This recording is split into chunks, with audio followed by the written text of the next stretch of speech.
Guardian supportive है या नहीं। जब आपके गार्जियन यहाँ भेज दिए या पढ़ने के लिए लगा रहे हैं आपको, इट मीन्स उन्होंने अपना काम कर दिया। वरना अगर आपको बचपन से ही बोले जाते कि तुमको मजदूरी करना है, तुमको पैसे कमाने हैं, तो आप यकीन मानिए आप पढ़ाई में नहीं आ सकते थे। क्योंकि ना स्टार्टिंग उम्र में पढ़ाई में मन भागता है, सोचता आदमी कुछ भी करा ले, बट लॉन्ग टाइम में बड़ा मेहनत होता है।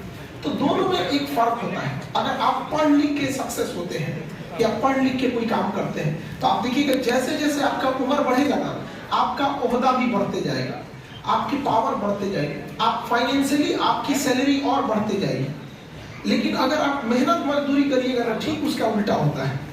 जितना उम्र बढ़ेगा आपका रिजेक्शन रेशियो ज्यादा रहेगा। अब आपको मजदूर लाना है तो आप कोशिश कीजिएगा थोड़ा हट्टा कट्टा कि लाइएगा। आप एकदम आप खुद से सोचिए, अगर मजदूर लाना है तो एक 50 साल का मजदूर है, एक 20 साल का है, किसको सेलेक्ट कीजिएगा? लेकिन अगर आपको एक ऑपरेशन कराना है, एक 20 साल का डॉक्टर है, अच्छा से दाढ़ी मूंछ भी नहीं आया है, एक 50 साल का तजुर्बेदार डॉक्टर है, किससे करेंगे? अंतर समझ में आ गया पढ़ाई का? तो इसलिए ये एक ऐसा इन्वेस्टमेंट है ना कि जब तक जिंदा रहिएगा ना, इसका रिटर्न आते रहेगा। लोग नहीं एफडी कर देते हैं, कहीं शेयर में लगा देते हैं। तो एजुकेशन एक ऐसा एफडी है जिसमें हमेशा रिटर्न आते रहे। तो पहली बात तो आप थैंक्स अपने माँ बाप को कहिएगा जिन्होंने आपको इस उम्र में ले आया, यहाँ पे भेजा था। उन्होंने अपना फर्ज निभा दिया। अब बारी आपकी है, अब बारी आपकी है। जब आप अब यहाँ आ गए ना, तो मेंस जब आप पीटी एग्जाम में बैठिएगा तो पीटी निकालिएगा अपने आप के करियर बनाने के लिए। जब मेंस लिखिएगा तो मेंस निकालना है माँ के लिए, पीटी निकालना है खुद को साबित करने के लिए, मेंस निकालना है माँ के लिए। इंटरव्यू में बैठिएगा तो पिता का सीना गर्व से चढ़ा हुआ। याद रखिएगा जब आप पीटी के लिए पढ़ रहे हैं तो सोचिएगा ये बस ये अपने लिए है, लेकिन मेंस में जब थकने का मन करे तो याद रखिएगा कि माँ का चेहरा जरूर देखिएगा कि मेंस आपको अपने लिए नहीं निकालना। और याद रखिए जब आप फाइनल सिलेक्शन होके आएंगे ना, आपके पिताजी की आयु ऐसे ही 10 साल बढ़ जाएगी जब देखेंगे कि उनका बेटा अधिकारी बन गया, उनकी बेटी अधिकारी बन गई। लड़की लोगों को स्पेशल थैंक्स कहिए अपने माता पिता को। रीजन क्या है कि वो समाज से, परिवार से लड़ के आप लोगों को भेजे हैं पढ़ने के लिए। एक पिता कैसे पूछिएगा कितना टफ से होता है। यहाँ पे आपके आस पड़ोस वाले जो कंजर्वेटिव माइंडसेट के होते हैं वो कहते हैं कि बेटी पढ़ने भेजेंगे तो बाहर जाएगी तो क्या, उनके दिमाग में ना मेंटेलिटी अजीब सी रहती है, समझ रहा है कि ना? तो थोड़ा उनसे लड़ना भी बड़ा मुश्किल होता है।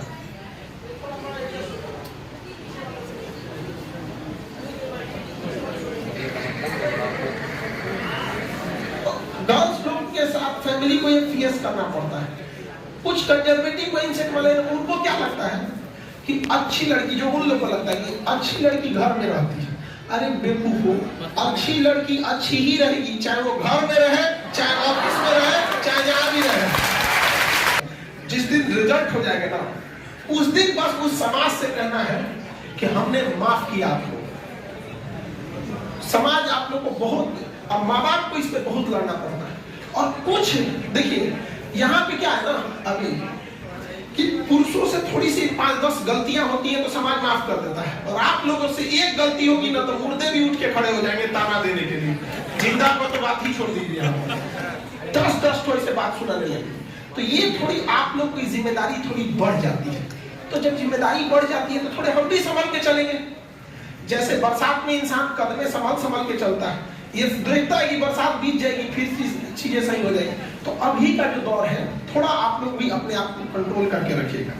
और घर जब यहाँ से लौटिएगा तो थोड़ा अपने में, गर्ल्स लोग स्पेशली, पापा से अकेले में बैठ के एक बात जरूर कहिएगा कि पापा आप हम पे भरोसा दिखाए हैं, हमें पढ़ने भेजे हैं, वादा करते हैं आपसे आपका सर झुकने नहीं देंगे, प्लीज भरोसा कीजिए।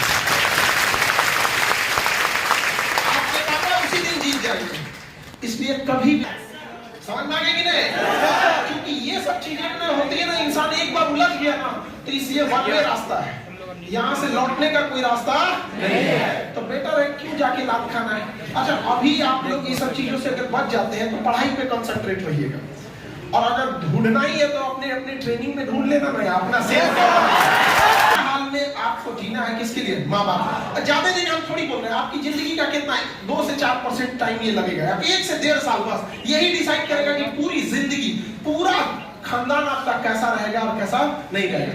और इसी में स्टार्टिंग में ही थोड़ा बहुत अगर आप भटक गए तो फिर कभी सक्सेस नहीं होंगे, फिर अपने आप को कोसने से कोई फायदा नहीं है। रीजन समझिए, आप नहीं पढ़े हैं ये ज्यादा खराब नहीं है, लेकिन पढ़ के भूल गए हैं ये ज्यादा खराब हो जाता है। तो जब आप, जैसे कोई नया स्टूडेंट आएगा उसके अंदर एक इंथुजियाज्म रहेगा, मोटिवेशन रहेगा कि हमें पढ़ना है, लेकिन अगर आप पढ़ लिए, सिलेबस खत्म हो गया है, थोड़ी सी लापरवाही कर दिए, फिर दोबारा उसी में बैठेगा, आपको मन ही नहीं लगेगा, अरे फिर वही पढ़ना पड़ेगा, फिर वही अक्षांश देशांतर, वही राष्ट्रपति महाभियोग, क्या देखेगा, खुद में महाभियोग लग के बैठा हुआ है। नहीं समझे? तो ये याद रखिएगा, आप भले 1 साल लेट से तैयारी करो, लेकिन 1 साल लापरवाही मत करो। अपने आप से आज पूछ लो, अगर मन भटक रहा है इधर उधर, तो हम कहते हैं कि 1 साल तुम देर से ही चालू करो, लेकिन बीच से मत लौटो, क्योंकि आधे रास्ते से लौटने से बेटर है कि उसी रास्ते पे आगे चल दो, क्योंकि उतनी ही दूरी तय करनी पड़ेगी। लौट के आओगे तो खाली हाथ रहोगे, चल जाओगे तो मंजिल मिलेगी।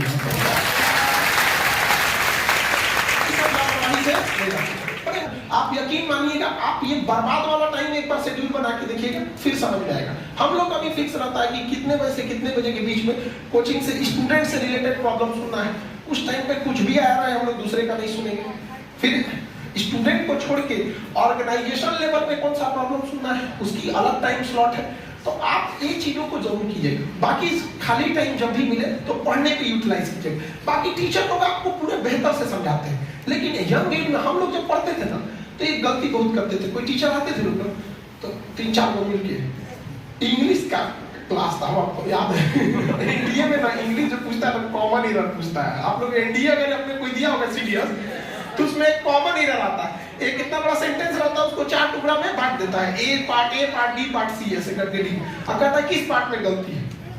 तो एक इंग्लिश के टीचर आए थे, उनको हम लोग ना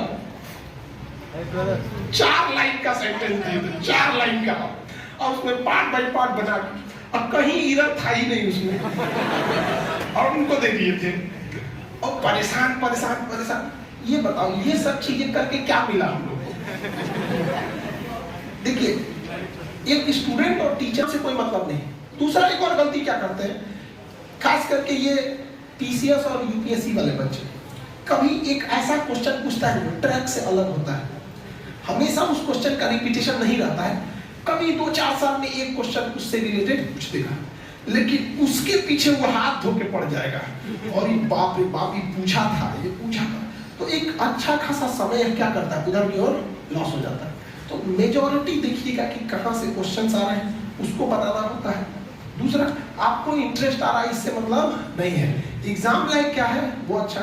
और एक और खराबी हिंदी मीडियम के स्टूडेंट्स की, हिंदी मीडियम के स्टूडेंट्स ज्यादा भरोसा टीचर पे कर लेते हैं। इंग्लिश मीडियम में ऐसा नहीं है, उसके बाद वो थोप देंगे किस पे, हिंदी मीडियम का रिजल्ट नहीं हो रहा है। आपको एक कॉमन बात बताते हैं, दिल्ली में तो दोनों क्लासेज हैं, इंग्लिश हिंदी दोनों के लिए, करोल बाग इंग्लिश मीडियम के लिए और मुखर्जी नगर हिंदी मीडियम। एक बार हम लोग रैंडमली ऐसे किए कि हिंदी मीडियम वाले बच्चों को एक चैप्टर छोड़े हम लोग जानबूझ के, कि आप घर से देख के आइएगा। 3 दिन टाइम दे दिए, सेम वही चैप्टर इंग्लिश मीडियम वालों में बोल दिए कि आप ये वाला चैप्टर घर से देख के आइए। 80% हिंदी मीडियम वाले बच्चे देख के ही नहीं आए थे, या नॉर्मल ऐसे कोरम पूरा किए थे। लेकिन इंग्लिश मीडियम वाले के वही बच्चे, ज्यादातर बच्चे पूरे क्वेश्चन को पढ़े थे, चैप्टर को अपना नोट्स बनाए थे, और बिना बोले ले आके चेक कराए थे, सब देखिए तो ये कैसा है। तो यहाँ ये मेंटेलिटी से निकलिएगा। दूसरा, एक और बच्चों के अंदर एक नया ग्रुप निकला है, ग्रुप स्टडी। ग्रुप स्टडी, वाह बाबू, रथ में घोड़ा बांधा जाता है, गधा नहीं। ग्रुप स्टडी करेगा, अरे ग्रुप स्टडी में डेडिकेशन होना चाहिए। और ग्रुप स्टडी में अमूमन आप लोग ग्रुप बनाते हैं एक माइंडसेट का, एक ही मेंटेलिटी के बच्चे रहते हैं। जब एक ही मेंटेलिटी के हो तो फिर ग्रुप मतलब क्या है? ग्रुप मतलब क्या है? ग्रुप में होनी चाहिए मेंटल, किसी